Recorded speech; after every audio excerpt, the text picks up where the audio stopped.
Let's turn the spotlight on a quarter that quietly slipped under most collectors' radars when it was released, but has since proven itself a fascinating study in how minute production quirks and shifting market tastes can elevate an everyday coin into something truly unexpected. A few years into the 1990s, the Washington quarter was already one of the most familiar pieces of pocket change in America. In 1993, though, the Philadelphia Mint accidentally created a handful of quarters whose profiles sit a fraction too deeply, with Washington's portrait as if etched into a tiny crater rather than resting on a smooth plane. At first glance, you might hold one of these up and see nothing more than a well-worn circulation strike, but under careful lighting and a loupe, that sunken relief jumps out. It's a subtle shift, sharpness in the lettering around the rim appears softened, Ford's nose blends into the cheek, and the hair strands merge into a darker void, and those quirks are exactly what have made this era variety a centerpiece for experienced collectors. Step back with me for a moment to the day the 1993 quarters came off the presses.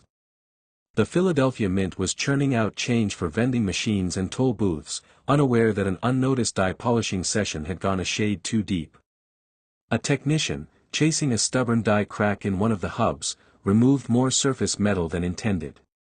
The result was a die that transferred less metal to the planchet, so Washington's profile and the inscriptions around him read as softer impressions. Only a limited batch passed quality control before the error became obvious, and once word spread, those mistakes were quietly segregated and shelved. No public announcement or recall came, and most ended up in circulation, exchanged in grocery transactions and lost in piggy banks for years. Collectors began to notice something odd in the late 2000s when a few savvy hobbyists posted photos on online forums showing oddly flat, 1993 Philadelphia quarters. As more hobbyists compared notes, it became clear this wasn't rare but a true minting anomaly. By 2010, the era variety had its own nickname, Deep Cameo Depressed Die, and the specialist catalogs gave it an error code. From that moment onward, anyone sorting through rolls of older quarters had a shot at striking gold, because unlike well-publicized errors, these silently circulated without the stamp of pop culture hype. What makes a 1993 Philadelphia Deep Cameo Depressed Die quarter rare isn't just the initial error itself, but how few collectors noticed it early on. Many quarters went straight into vending machines or pocket change, wore down, and therefore lost distinguishing details. Only examples that stayed in high grades, mint state or near perfect uncirculated, carry the crisp contrast between a ghostly field and the deeper, frosty relief. Experts estimate that fewer than 500 of these error pieces survive in mint state 63 and above, and only a couple dozen crack the pristine MS 65 threshold.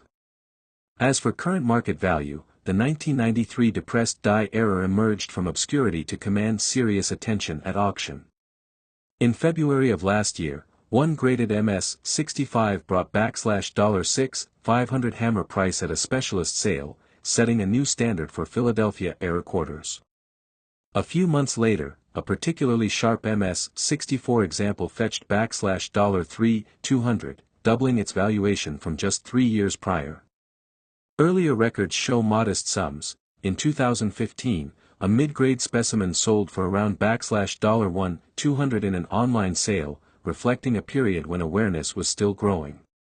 That track from 4 figures to 5 emphasizes how collector demand for niche errors can surge once a variety receives proper documentation and registry listings. Beyond value charts, the 1993 depressed die quarter carries stories that spark collector lore.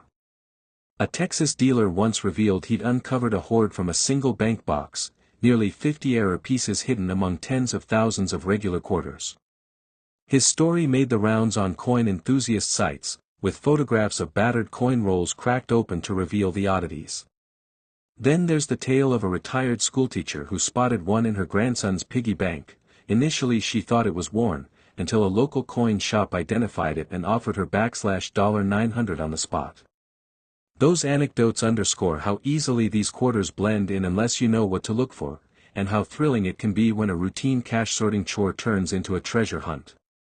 When considering condition, the premium for each grade jump is remarkably steep. A heavily circulated depressed die quarter will bring roughly $150 to $200 among error specialists who want an example for study, because even worn examples confirm the die characteristic. Jump up to about uncirculated 50 to 55, and the value leaps to about $600 $900, since the depressed features remain clear. Mint state 60 to 62 quarters trade in the $1 200 to $2 range, as sight unseen purchases become riskier without high grading. Once you reach MS 63, values typically fall between $2 500 and $4 000, climbing sharply toward the rare MS 65 stratosphere, where a single auction record of $8 000 still stands as of last December. In premium proof-like condition, though these were not struck as proofs, some pieces exhibit mirrored fields and frosted devices, and those have drawn extraordinary bids up to $12 000 among collectors chasing the most spectacular examples. Beyond struck errors and market numbers, this quarter's journey offers a reminder of the thrill in looking beyond basic date and mint combinations. Even in an era flooded with modern commemorative releases and bullion issues, a subtle die mishap from 3 decades ago can emerge as a showpiece of specialized collecting. That deep cameo paired with the depressed profile turns ordinary copper-nickel-clad planchets into near miniature works of accidental art, blending human workmanship with the mint's mechanical might. As you think about your own collection, or perhaps the loose change rattling in a jar on your dresser, consider what looks like ordinary at first glance could in fact hold a story of minting intrigue and serious value. Next, we'll shift gears to the 1997 Washington Quarter, where an entirely different class of error stole the spotlight and commanded astonishing sums when it surfaced. But before we move on, ask yourself, have you examined every quarter in your rolls with fresh eyes? Because sometimes, what appears routine in a pocket change exchange might just be the find that puts you squarely on the map among experienced collectors. Shifting our focus to another minting marvel, let's explore the 1997 Washington Quarter, a coin whose charm lies not only in the familiar portrait of our nation's first president but in a handful of fascinating production oddities that have sent seasoned collectors into overdrive. Back in 1997, the Philadelphia and Denver mints were still striking the traditional copper-nickel-clad quarters, unaware that a few slipped through with an unexpected twist. While most quarters landed exactly as intended, a small batch emerged bearing the telltale signs of a double die obverse, where George Washington's profile and the surrounding legends appear to ghost faintly behind themselves. These weren't the machine-polished proof-like issues collectors pursue for cameo contrast, but circulation strikes that carried a subtle echo of duplication, an effect caused by an imperceptible shift between the hub and the die during its final impressions. The story begins on a busy spring morning at the Philadelphia facility. Technicians have been replacing worn hubs on a set of working dies, and in the final stages of hubbing, one die received 2 full impressions that weren't perfectly aligned. That micro-misregistration created a doubled image on letters like United and Quarter, and even Washington's jawline shows faint doubling when viewed under magnification. Few of these error dies lasted long. Once quality control flagged the anomaly, the die was removed and polished, but by then, several thousand planchets had already been struck, sending the aberrant pieces quietly into circulation. What makes the 1997 double die Washington Quarter so compelling is its scarcity compared to other errors. Unlike large production varieties that yield millions of test samples, this double die obverse is estimated to exist in only a few hundred examples, most in grades between about uncirculated and mint state 60. Spotting one takes a relaxed hand and a sharp eye. Under a 10x loop, you'll notice that letters at the top right of the obverse, the ERs in E pluribus, and the tails of the R and T in quarter dollar, wear a faint shadow that seems offset by a hair's breadth toward the rim. In recent years, these errors have become the subject of dedicated registry sets, and auction houses have documented their climb in value. At a specialized sale in August of last year, a single MS-63 graded example hammered at $4 200, nearly quadrupling what similar pieces commanded just 5 years earlier. A bold MS-65 slipped in that same session for over $9 800, making it one of the highest-priced modern circulation errors outside of the famous 1972 double-die Lincoln cent. Before that, back in 2016, a VF 30 specimen traded online for just $180. Those numbers underscore how rising awareness and a finite supply can turbocharge demand. Hidden within those market figures are the stories that give each coin its personality. One collector recounts buying a roll of 1997 quarters at face value from a bank teller who joked, "These got an extra Washington for free." It wasn't until the coins landed under his loupe that he realized the teller's unintentional pun had been literal. He'd walked away with 5 double die errors in a single hunt. Another tale involves a father-daughter team who, while sorting through change at a baseball game concession stand, spotted the anomaly. They later used the windfall to fund her college savings. Collectors also prize a related 1997 off-center variety, where misfeeds on the press caused the design to shift up to 10% toward the rim. Though less scarce than the double die, owing to several thousand examples surviving in lightly circulated grades, the off-center strikes offer a visual drama that's hard to resist. Bold, crescent-shaped blank fields show where the portrait should have been, and dramatic framing highlights the mint mark and date. Depending on the degree of misalignment, these can fetch anywhere from $150 for a 2 to 3% shift in VG10 condition to over $2,500 for an uncirculated 8 to 10% misstrike that presents Washington perched precariously against the rim. Breaking down values by grade, an off-center quarter with just a 5% shift in about uncirculated 50 might go for $350, $600.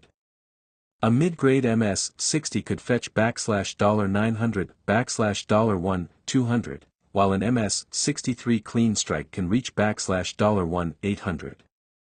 Dramatic off-center errors that verge on missing center often attract bidders willing to pay $3,000 or more, especially when well preserved. In contrast, the double die obverse varieties premiums start at roughly $700 in -55 Australian dollars, rising to $1,500 at MS-60, $4,000 at MS-63, and $10,000 plus for MS-65 examples in top registries. Beyond those technical variants, the 1997 quarter holds historical charm as one of the final uniform reverses before the statehood series kicked off in 1999. Many collectors regard it as the end of an era, the last, vanilla, Washington quarter before the mint's designs began celebrating each state in vivid detail. That transition adds a layer of nostalgia for hobbyists who grew up sliding these everyday coins into soda machines or parking meters, unaware they were on the cusp of a numismatic revolution. Interestingly, the 1997 Philadelphia proofs display their own cameo magic, with deeply mirrored fields and frosted devices that create a dramatic contrast. Though these proof DCAM, deep cameo, quarters aren't errors, they've developed a following as display pieces. A pristine PR-70 DCAM can command $50, $75, while an earlier PR-69 DCAM might sell for $25, $40, numbers that seem modest next to the error strikes, yet they highlight the thrill of design variation even within official mint offerings. One final anecdote involves a hobbyist who discovered a tiny hoard of off-center 1997 quarters in a sealed monster box purchased from a dealer who'd never opened it. Over 2,000 misstrikes lay tucked away, ranging from slight skewed designs to fully eccentric misalignments. The find reshaped what dealers believed about error survival rates and reminded collectors that even high-profile dealers can overlook the most eye-catching anomalies. When you next sift through your change or roll-bound purchases, watch for faint doubling along the rim legends, or any quarter that looks like it's staring back at you from the edge. Examine both obverse and reverse under a flashlight and a loupe, because sometimes one side shows the doubling more prominently. And if you spot a quarter whose legend seems to wander off in two directions at once, you might just be staring at one of 1997's minting treasures. Whether you're hunting the whispered echoes of a double die or the dramatic tilt of an off-center strike, the 1997 Washington quarter offers a playground of discovery for experienced collectors. From the subtle allure of a micromisaligned hub to the high-drama staging of a displaced portrait, these quarters prove that even in the most familiar pocket change, adventure awaits.